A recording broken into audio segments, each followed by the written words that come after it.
Buenos días, les saludamos desde la Asociación Gente para Servir. Hoy 25 de octubre del 2021 vamos a continuar con la lectura de la Biblia en un año.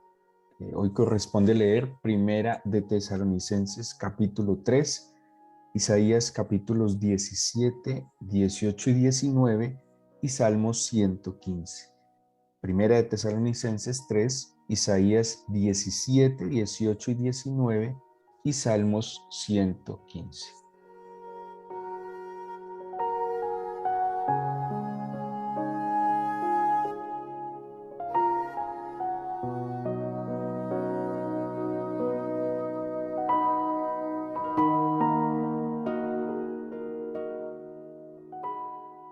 Quiero invitarlos a que iniciemos esta semana meditando en el Salmo 115, que pues de manera muy ilustrada nos muestra una realidad y una verdad en la que pues o como a la decisión que nosotros como creyentes y aún los que no son creyentes están confrontando cada día, y es en qué o en quién ponemos nuestra confianza.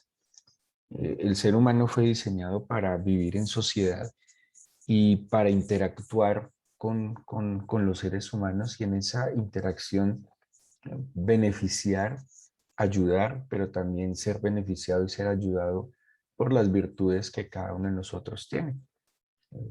El Señor nos crea para que seamos complementados en una vida en comunidad. De hecho, cuando se estudia la Biblia desde el principio, Dios siempre quiso que el ser humano viviera en comunidad, en un modelo y en unos estándares que Él había establecido para la vida del ser humano. Y el ser humano en sus decisiones cada vez se fue alejando más de ese plan, y por eso el Señor elige a un pueblo en los lomos de Abraham para que ese pueblo se constituyera como esa comunidad ejemplar al mundo entero de cómo se debe vivir en sociedad. ¿De qué manera? Dependiendo del Señor, siendo el Señor su vínculo, siendo el Señor quien guiara, quien dirigiera y quien nos permitiera pues vivir en esa unidad a pesar de las diferencias y a pesar de ser cada uno tan particular.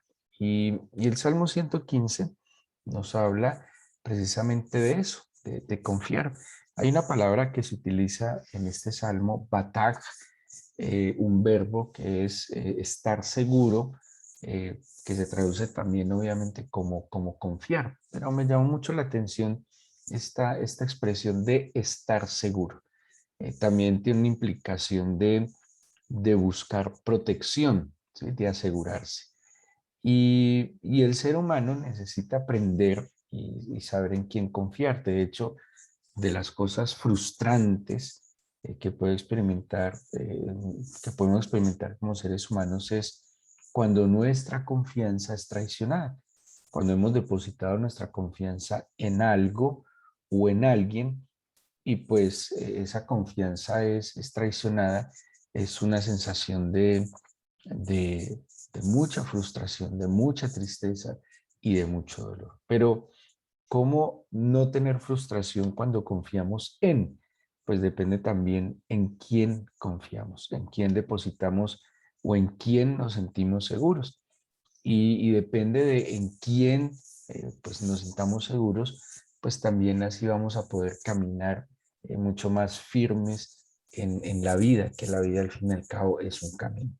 El Salmo 115 eh, dice: no a nosotros, oh Señor, no a nosotros, sino a tu nombre da gloria, por tu misericordia, por tu verdad.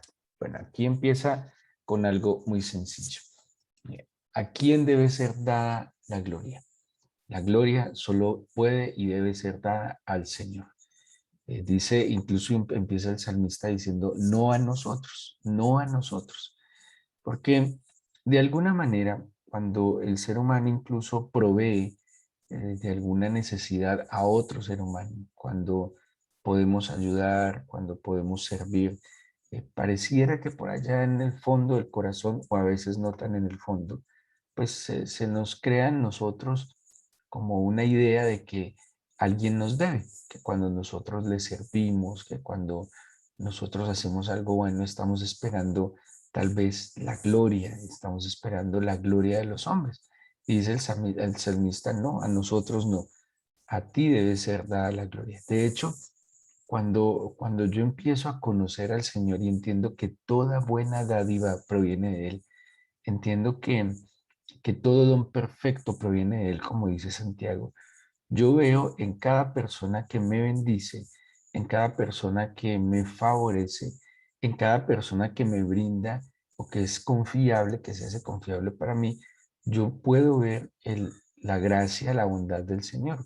Por eso es a Él la gloria. Claro, yo debo ser agradecido con las personas que se dejan usar.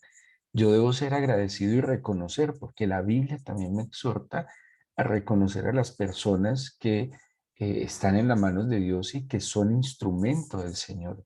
Yo debo reconocer a los padres que, que cuidan, que velan a sus hijos, que les dan lo mejor, el mejor ejemplo, que les proveen de todo lo necesario, no solo materialmente, sino emocionalmente, intelectualmente, espiritualmente, pero la gloria es del Señor, ¿sí? La gloria no es de ningún ser humano, no es para ningún ser humano. Para el ser humano es la gratitud, para el ser humano es el reconocimiento, para el ser humano también la Biblia nos exhorta a que le honremos, pero nunca la gloria al ser humano, sino la gloria al Señor, ni a nosotros mismos, ni a ningún otro ser humano. Toda la gloria al Señor, porque al fin y al cabo, Él es en quien realmente puedo depositar mi confianza, porque el Señor me va a bendecir a través de alguien que en algún momento se deje usar para ese propósito, pero tal vez en otro momento esa misma persona no se va a dejar usar para ese propósito y Dios, el Señor Todopoderoso Soberano, se servirá de alguien más. O sea que el que es inmutable, el que es inconmovible, el que nunca cambia, el que siempre estará allí, fiel, justo, verdadero, misericordioso, es el Señor. Allí es donde yo deposito mi confianza. Y aquí va a venir a ser como un paralelo el salmista de en quién pongo mi confianza. Y dice el versículo 2, ¿por qué han de decir las gentes, dónde está ahora su Dios? Nuestro Dios está en los cielos, todo lo que quiso ha hecho. ¿Sí? Entonces dice, quien hace soberanamente, quien es todopoderoso, esa expresión de que nuestro Dios está en los cielos, es una expresión no de lejanía, ¿sí? No, el salmista no está expresando que Dios está en los cielos y nosotros estamos aquí en la tierra, como mostrando una distancia, o como si fuera un Dios lejano, un Padre lejano. Lo que está mostrando es que Él está por encima de él. Él no está en esta esfera terrenal, sometido y sujeto a estas condiciones terrenales, sino que el Señor está por por encima de nuestras circunstancias, por encima de nuestra realidad, por encima de la confusión tal vez en la que vivimos nosotros como seres humanos. Él está por encima, Él está en los cielos y Él ha hecho todo lo que ha querido hacer. Dios es soberano y nos invita a confiar en Él, en aquel que tiene la soberanía, la autoridad, el poder incluso para hacer todo lo que ha querido hacer conforme a su buena, perfecta y agradable voluntad. Dice el versículo 4 y empieza a hablarte otros en los que generalmente los seres humanos ponemos nuestra confianza y los llama los ídolos. Los ídolos de ellos son plata y oro, obra de manos de hombres. Ídolos.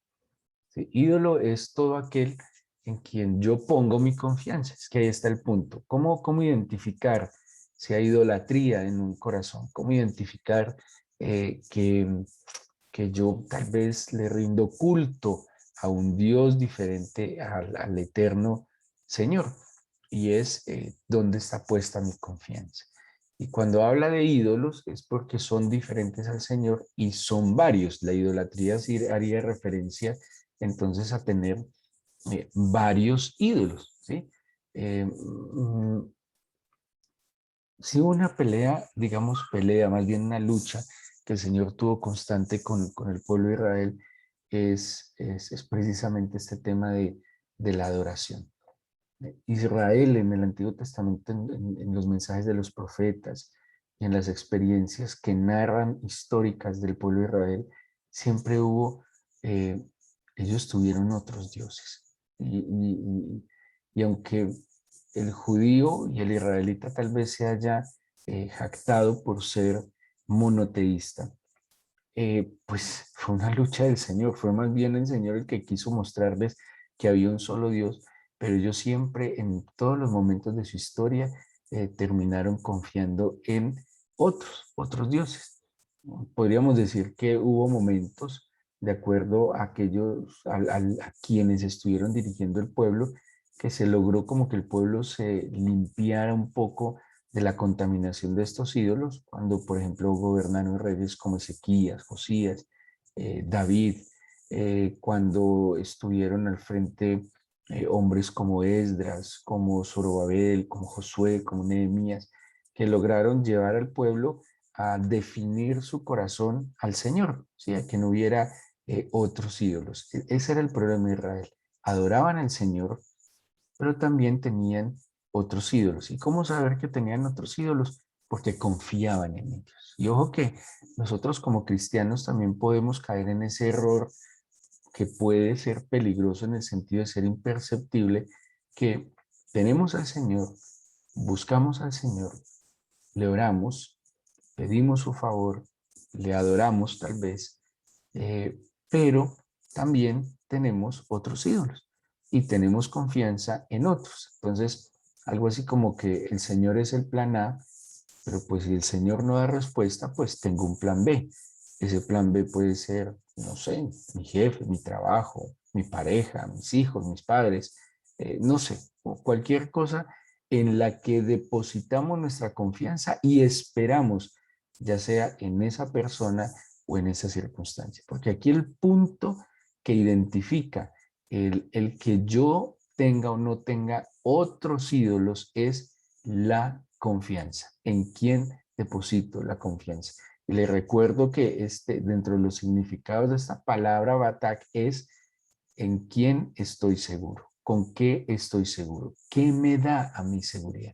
O sea, que si a mí la seguridad me la da mis bienes materiales, si a mí la seguridad me la da el dinero, si a mí la seguridad me la da mi profesión, mis estudios, me la da mi posición social, socioeconómica, si a mí la seguridad me la brinda el tener autoridad, el ser el jefe, pues entonces ahí tenemos que evaluar de verdad si no hay una idolatría, ¿sí? Si nos estamos permitiendo también levantar en nuestro corazón, como el Señor decía tanto, altares a otros dioses. ¿Qué dice entonces el Salmo 115? Los ídolos son plata y oro, obra de manos de hombres. Y en estos días yo meditaba en algo, viendo un programa de televisión, cómo este mundo crea ídolos, ¿sí? Entonces, cómo pues todo es un tema mediático, todo es una saturación de comunicaciones y cómo se crean ídolos, ídolos políticos, ¿sí? Entonces empieza a ser todo un proceso, una campaña de crear una figura por unos intereses que se mueven y lo crean casi perfecto, o sea, los vuelven casi sobrehumanos, suprahumanos, casi dioses.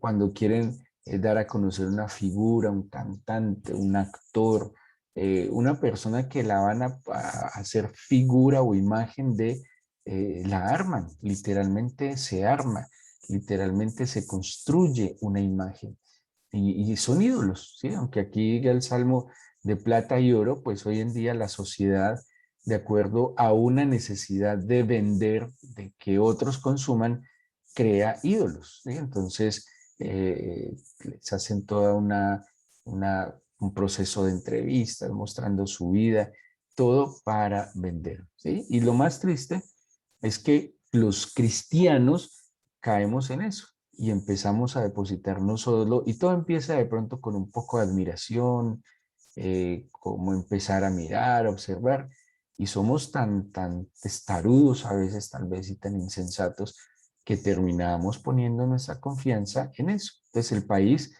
cuando está en una situación crítica, construyen ídolos y creen que la esperanza para el país es uno de esos ídolos, ¿sí? Entonces la gente se desboca y es asombroso. Y como estamos en campaña preelectoral en nuestro país, empiezan a haber adoración, esos son cultos, cultos a políticos, ¿sí? Manifestaciones, marchas, eso es casi, casi como si Cristo hubiera venido, unos honores, una cosa absurda, triste, y el ser humano tiene la confianza ahí. Y también el ser humano no aprende, ¿no? ¿Cuántas veces han confiado en esos ídolos, han traicionado esa confianza y simplemente cambia de nombre, ¿sí? Ahora los ídolos cambian de nombre o cambian de bandera política o entre comillas de ideología, pero sigue siendo la misma corrupción, la misma mentira, el mismo engaño, y el cristiano cae ahí, porque en época electoral el cristiano sí que es llevado, ¿sí? Por sus emociones y por sus necesidades, y entra en un juego diabólico, porque termina siendo también parte del culto a estas cosas. Y dice, ¿cómo los describe el Salmo 115? Dice, tienen boca, pero no hablan, ojos, pero no ven, tienen narices, pero no huelen, tienen manos, pero no palpan, tienen pies, pero no andan, no hablan con su garganta. Son semejantes, no, dice, semejantes a ellos son los que los hacen y cualquiera que confía en ellos. O sea, que son efímeros, vacíos, vanos, no son nada, son pura imagen. Dice, no solo los que los construyen son semejantes a esos ídolos, sino también los que los siguen. O sea, que todo aquel que se asombra, que admira, eh, que confía en esos falsos ídolos o falsos dioses, pues igual de falsos son a ellos, ¿sí? Y qué triste que nosotros teniendo la oportunidad de afianzar y afirmar nuestra vida, conociendo al Señor de señores, al Dios Todopoderoso, al grande Manuel, pues pongamos nuestra esperanza en estos ídolos falsos. Ahora, aquí viene como, ¿por qué confiar en el Señor? Ya nos está diciendo, pues cuestionando en quién generalmente se confía en este mundo. Pero aquí dice, ahora, ¿por qué vamos a confiar en el Señor? ¿Qué argumentos nos va a dar la Biblia para confiar en el Señor? Y me llama la atención que describe como tres casas, porque lo dice así, o como tres tipos de personas que estamos llamados a confiar en el Señor. La casa de Israel como, como pueblo escogido, como pueblo elegido por el Señor. Dice la casa de Aarón como dentro del pueblo de Israel, la casa de Aarón es apartada para ministrar, pero al final ya nos incluye a nosotros los que temen al Señor. Entonces, primero la casa de Israel como pueblo escogido, como remanente del Señor. Dentro de la casa de Israel está la casa de Aarón, que son los sacerdotes, los ministros del Señor. Pero luego dice, los que temen al Señor, o sea, todo aquel que independientemente sea o no sea de la casa de Israel, que independientemente que sea o no sea de la casa de Aarón, teme al Señor. Dice, estos confíen en el Señor. ¿Por qué? Y lo voy a repetir en el versículo 10, en el versículo, en el versículo 9, 10 y 11. ¿Por qué? Porque Él es mi ayuda y mi escudo. Él es mi ayuda y mi escudo. Mi ayuda, pues porque es el que me fortalece, el que me tiende la mano. Cuando Samuel habla de Dios como ayudador, usa una palabra que es ebenecer, ebenecer. Eben es piedra y eser es como hacer. Esa palabra que traduce como ayudador tiene un fundamento, es como estar sobre una roca firme. O sea que ser mi ayudador es algo así como ser mi sustento, ser mi soporte. El Señor es mi ebenecer porque Él es mi pie, mi roca fuerte. Él es quien hace que mis pies estén firmes, bien puestos. Y si mis pies están firmes y bien puestos, como dice Mateo 7, pueden venir vientos, pueden venir tempestades, aguas, pero mi casa puede que se mueva, pero no se caerá. Por eso es mi ayudador, porque me soporta, porque me sostiene, porque me ayuda a mantenerme firme. Esa es la idea de un ayudador. En el Nuevo Testamento, el ayudador se utiliza la palabra griega parácletos cuando se refiere al Espíritu Santo.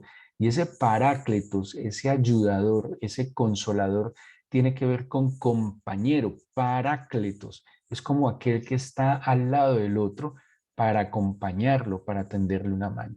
Es espectacular y aquí está diciendo, ¿por qué voy a confiar en él? Primero, porque él es mi ayuda, él es mi compañero, él es el que está a mi lado, él es el que camina a mi lado, él es el que me soporta también, no solo desde el significado del Nuevo Testamento como compañero, pero desde el significado del Antiguo Testamento como aquel que me sustenta, me da firmeza, me da seguridad. Y ahorita cuando hablábamos de confiar es estar seguro sobre quién estoy o en quién pongo yo mis pies, o en una tierra lisa, en un despeñadero, en arenas movedizas, o lo pongo sobre una roca firme que es el Señor. ¿Por qué voy a confiar en Él? Él es mi ayuda primero.